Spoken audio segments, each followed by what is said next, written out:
এবার দেখে নিচ্ছি চিকন এক ঝলকে। কোচবিহার শহরে অবৈধভাবে দখল করে রাখা ব্যবসায়ীদের দখলমুক্ত করার ঘোষণা প্রশাসনের, আর এই ঘোষণা হতেই ব্যবসায়ীরা নিজেদের সামগ্রী সরিয়ে নিচ্ছেন। রাজ্যে পালাবদলের পরে দিনহাটার বিভিন্ন গ্রাম পঞ্চায়েতগুলোর অচল অবস্থা, আর এই অচল অবস্থা ভাঙতে বিডিওর সাথে দেখা করলেন বিধায়ক অজয় রায়। স্টেট ব্যাংক অফ ইন্ডিয়ার পাসবুক তুলতে দীর্ঘ লাইন, সপ্তাহে একদিন এই ধরনের পরিষেবা দেওয়ার জন্যই এই ধরনের দীর্ঘ লাইন বলে জানা যায়।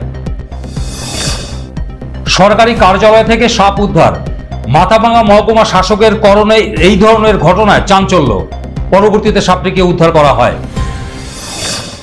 শ্রদ্ধায় স্মরণ করা হলো প্রয়াত ভারতের প্রধানমন্ত্রী রাজীব গান্ধীকে। বৃহস্পতিবার ছিল তার 35তম শহীদ দিবস। মাথাভাঙার কংগ্রেস কার্যালয়ে এই দিনটি পালন করা হয় আইএনটিইউসির পক্ষ থেকে।